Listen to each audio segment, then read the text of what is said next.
retour, le duo emblématique revient non pas avec une, mais avec deux nouvelles chansons et la promesse d'un album et de la tournée des festivals cet été. Voici Justice.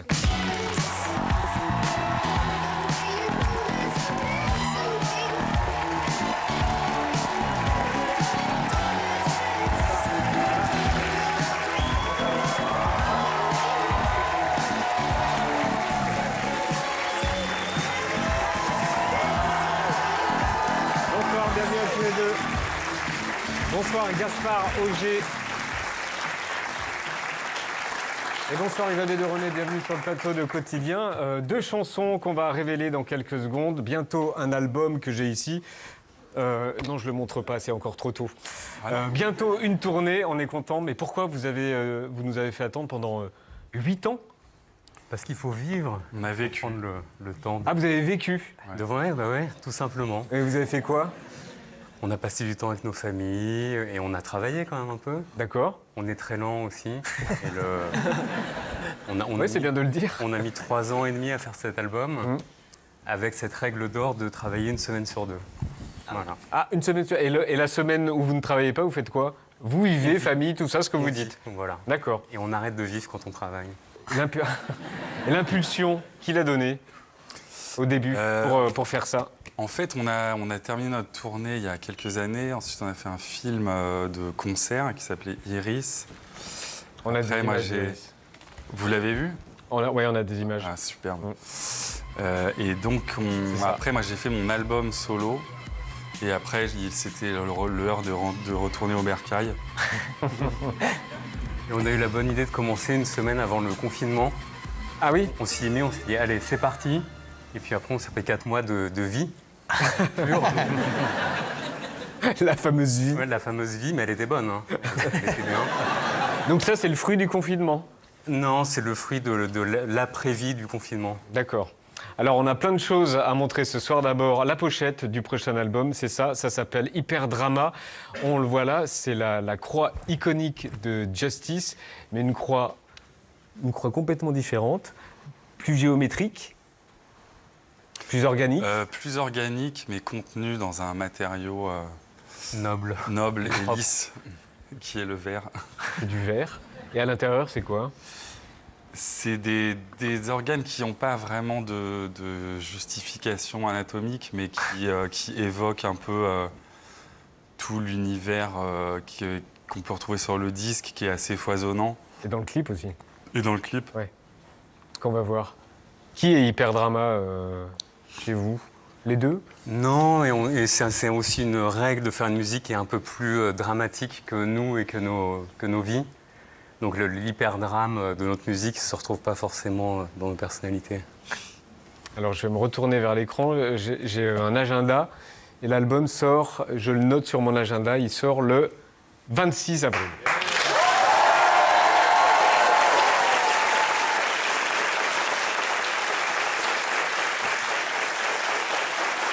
Bon, est-ce que tout le monde est prêt? Le premier titre qu'on va révéler ce soir s'appelle One Night, All Night. Voici le premier Justice depuis 8 ans avec un featuring de Tame Impala. C'est ça.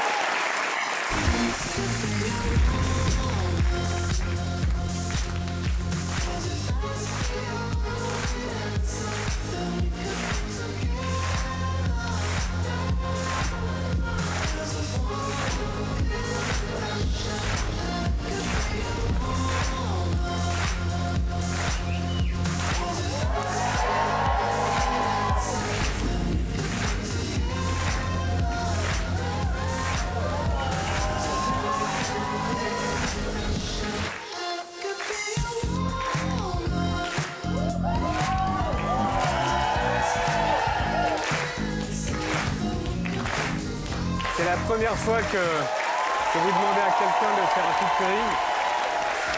Je crois qu'ils ont aimé. C'est la première fois que vous demandez à quelqu'un de faire un featuring. Pourquoi Tame Impala? En fait, ça fait longtemps qu'on pense à lui et qu'on écoute sa musique. Et on attendait le bon moment et le bon morceau pour le faire. Et puis la vie, quoi. la vie passe. On écoute Tame Impala depuis 2009 ou 2010. Et puis la vie fait que ça arrive en 2024. Mais cette vie, Cette On n'a vie, pas la même partout. vie, hein. qui passe si vite, ouais. Qui passe si vite. On a déjà 65 ans. Imaginez-vous. Alors l'idée du clip, on le voit là en ce moment, c'est de rentrer dans cette croix, c'est ça? Voilà. Et de rentrer dans la croix et puis de rentrer dans les artères et puis c'est ça? Oui, c'est pas une coloscopie. Non, c'est pas une coloscopie. Hein. C'est un voyage dans cette croix. Qui a fait le clip? C'est Anton Tami, c'est un réalisateur finlandais qui a fait entre autres Blinding Lights de Weeknd D'accord. et toutes les vidéos où il est en costume rouge. Et on avait cet embryon d'idée et on avait vu quelques autres pubs qu'il avait faites et qui nous laissaient penser qu'il serait la bonne personne pour faire cette vidéo qui est en fait de la pure... comment on dit C'est de la 3D. CGI, ouais, voilà. Ouais, c'est la généré 3D. par ordinateur, ouais.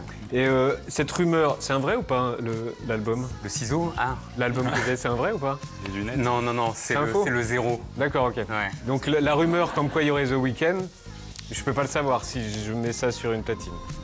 Si, la rumeur est fausse. D'accord, ok. Ah, voilà. J'ai la réponse, je range mon disque, hop. Donc la rumeur est fausse. Ouais. D'accord. Autre nouveau titre que vous révélez aujourd'hui, ça s'appelle Generator. C'est du pur Justice. Est-ce que vous voulez juste en dire un mot juste avant de l'écouter? Comment? Est-ce que vous voulez juste en dire un mot avant de l'écouter? Non, on de va Generator. gâcher si on en parle. D'accord, bon, on Ouais. l'écoute. Voici Generator.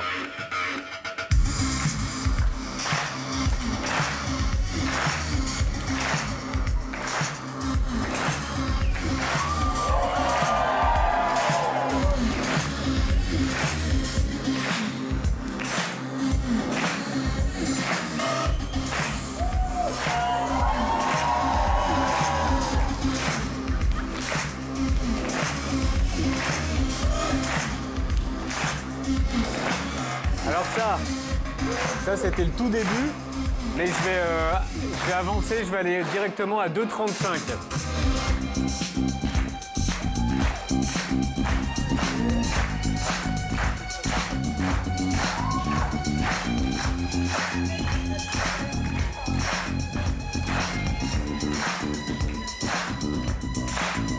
Donc ça c'est du pur Justice.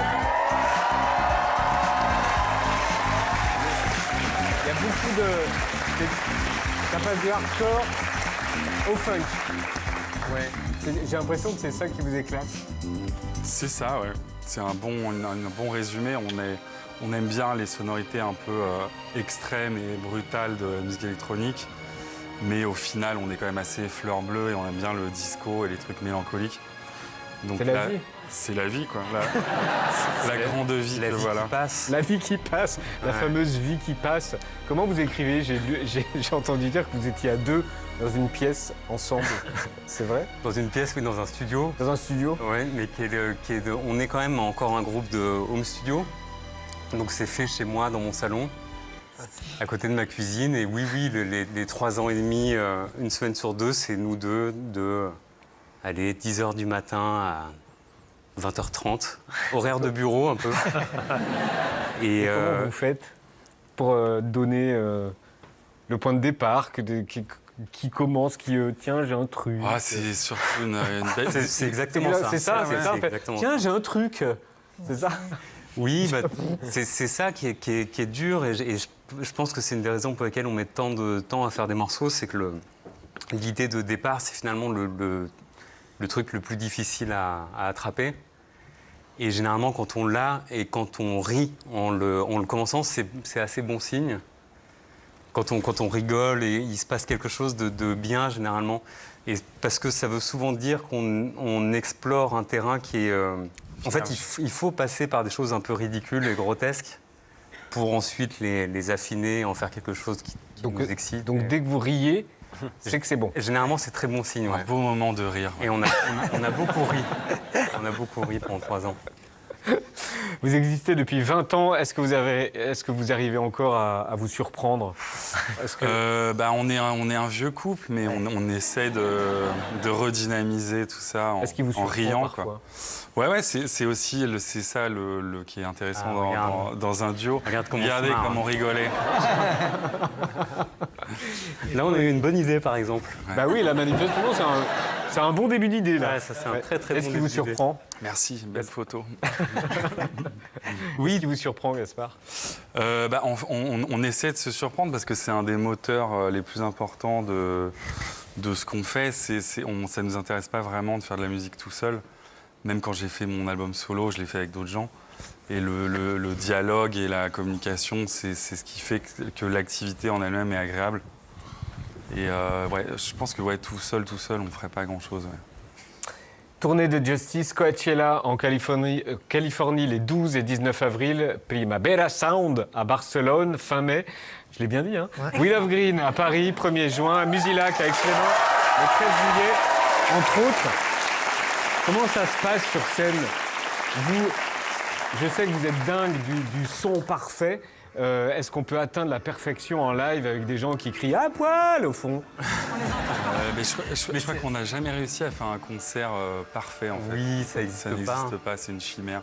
Mais on court même pas après la perfection. Pour nous, un truc est parfait s'il correspond à l'idée qu'on s'en faisait au départ, imperfection y comprise.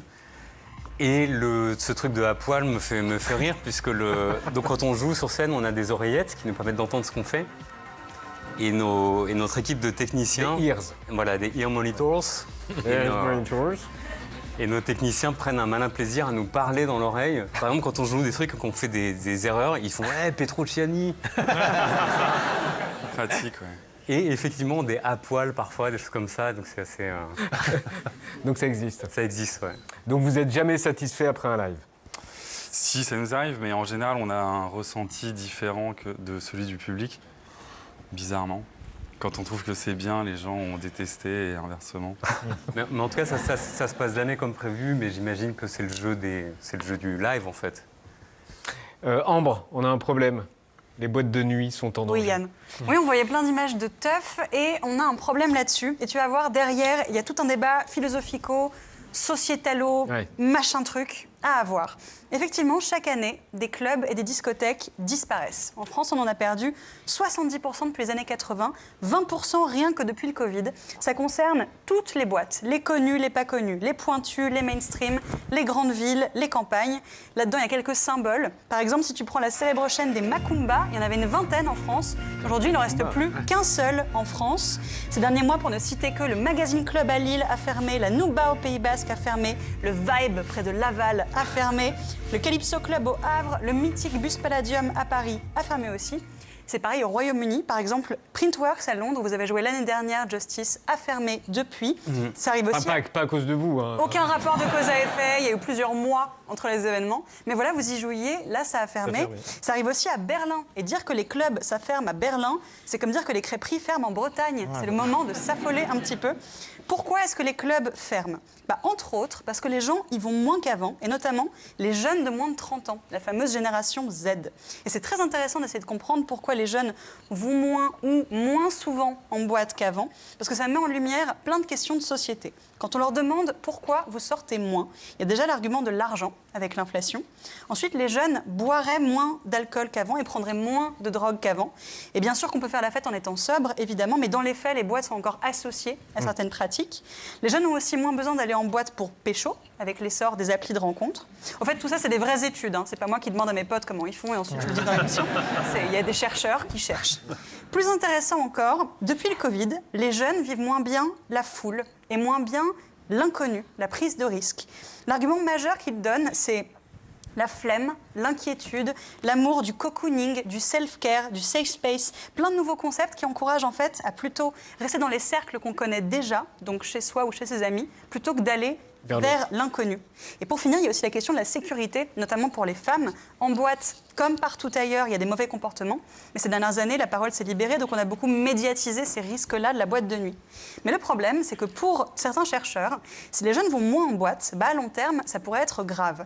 Parce qu'aller en club, c'est se mélanger à d'autres gens qui ne nous ressemblent pas, c'est développer un sens du collectif. Pour tous ceux qui aiment la fête, les soirées en club, ça a souvent été une révélation, l'impression de faire partie de quelque chose. D'ailleurs, votre musique a été pour plein plein de gens cette révélation. Et je trouve ça pas anodin du tout qu'un de vos morceaux les plus adorés par les gens dise littéralement « We are your friends ».